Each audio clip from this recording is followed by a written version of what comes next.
Hello everyone, and welcome back to another Dokkan battle video. Today we're going to be going over the final stage of Ultimate Clash. I'm just going to be showing the end rotation here of every fight in Stage 3, except for Omega Shenron. When we get to him, we'll be going over the entire fight. I'm just showing the end rotation here for these first couple fights, just so you can see what team I was using, so you can use that for team building purposes, and just to see how I finished off the enemy. These first couple fights here in Stage 3 aren't really important. Usually the same with every single Ultimate Clash. The final boss is the most difficult by far, whether it be this Omega Shenron or the ones prior. Now, normally what I like to do for team building in these stages is for the first stage, I like to bring all my Extreme Class teams, and then once I run out of Extreme Class teams, I switch to Super. No matter what fight you're doing, you want to bring all characters who have type advantage over the enemy. Normally what I like to do is see if I can build a category team that has all colors type advantage, but if I can't, bringing the mono leads is fine, just that I usually prefer bringing the category leads as all typing the same, if I can, because it gives a greater boost than just the mono leads. I didn't have much trouble with any of these fights here. I normally don't have any trouble at all with any of the stages. The only fight that can be tricky here is the M1, like I said before, but I've never actually lost to this Omega Shenron. I've heard a lot of people say that he's very difficult, but I normally never have trouble with him. In this run, we came a little close to dying, but again, still defeated him without any major issues. Most of the issues I had with him, I chalk it up to having to fight him with mono physical, and unfortunately with the mono physical team that I brought, he can very easily lock the wrong unit, and then you're going to take a lot of damage from him, which does happen in this run, but luckily we survived through it. So as I just briefly mentioned, the gimmick here with Omega Shenron at the end is that he locks your units in place. This can be very frustrating, especially if you have units that need a super attack first to get their defense. We do get smacked around quite a bit at the end here just because of that.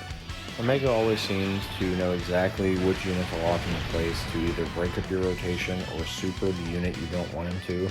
He's just a really good guy like that. He loves doing that to you. He makes you feel really special about yourself. So going up against Cell here next. His whole gimmick is that he heals, but normally, especially with him being STR here, Mono AGL just absolutely destroys him. Mono AGL is one of the best typings in the game, especially with UI Goku being on Mono AGL. UI Goku was for a long time argued as the best unit in the game, but now since the 7th year anniversary is released on JP, it's pretty much universally agreed that the two new units that came out are both better than him. But nevertheless, UI Goku is still an amazing unit, still a top 5 unit in the game for sure. And there are tons of other good units on Mono AGL. You have the Dokkan Test, LR AGL Gohan, who's a perfect linking partner with the Namek Goku, so he's still very valuable. You have the Spirit Bomb Absorb Goku that I have on this team. He's not as good anymore just because he has to share slots with the other Super Saiyan Gokus. He has to fight for a position, and obviously Namek Goku is a lot better than him, but he's still good. He can get hit a little bit hard, but he still does really good damage and has a very good super attack effect. Now we're moving on to Piccolo here, and we're going to take him out. We're fighting him with Monotech. Monotech is also a very good typing, especially after the release of the God Goku and Vegeta on JP. But we've got Gohan and Goten's active skill here, so we're going to let it play. Use every ounce of power you've got in you! Kamehame!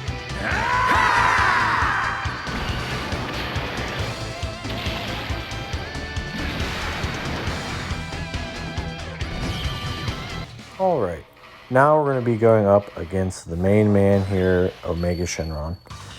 Now, Omega, like I mentioned before, is very annoying with his whole locking mechanic, but I've never really found him too difficult, just more annoying than anything.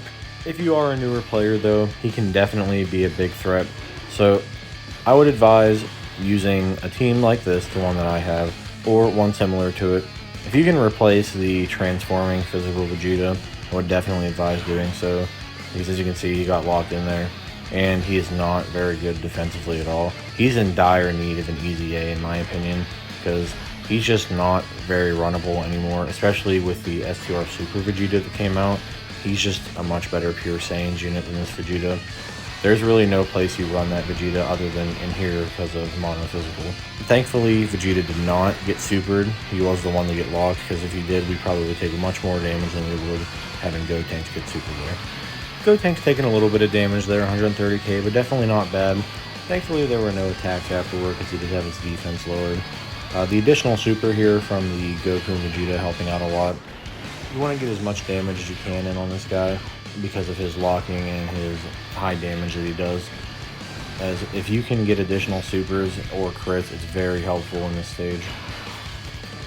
Now going into the next rotation here, I was worried about that blue Goku getting locked because he doesn't have a chance to build up his defense yet, but thankfully it was the Super Saiyan 3 Vegeta, who is pretty good defensively back there, so we should be fine on this rotation. Bardock is my main damage dealer here, so I'm hoping that he can get either a crit or an additional super. He's going to be one doing pretty much the bulk of the damage. Bardock is a very good unit after his EZA. He definitely was overdue for one because he is very old, but I think his EZA is very good, and I'm glad to have it because without it, this run would be a lot harder. This blue Goku, even though he starts off with low defense, his healing that he provides through orbs is very vital to this stage in my opinion. The healing that he can get, especially with the way I have him built with recovery, is absurd. That Vegeta dodging that Omega Shenron super attack probably saved the run. We definitely wouldn't have died, but him not eating all that damage is what gets us through this, for sure. Now, the Gotenks being locked here isn't a huge deal. I probably would have floated him off, because I'd like the Goku next to the Goku and Vegeta a little bit better. But this is fine. The Goku taking 20k there isn't horrible, just hoping that he doesn't beat his super. And he's doing some very good damage. He's doing over 4 mil there with just a little bit of orb reabsorb. That's very good. Now, like I said, Gotenks isn't going to be a worry here, because even if he gets hit after he supers here, we know that he'll only take 130k, so we'll definitely survive. Again, the unit's coming in clutch here with the double supers. Now, like I said, we're not worried about this super at all, because we know he'll only take around 130k, which he took again. And now we are hoping that Goku and Vegeta are going to finish the job, which they unfortunately do not. So now we have to worry going in the next turn.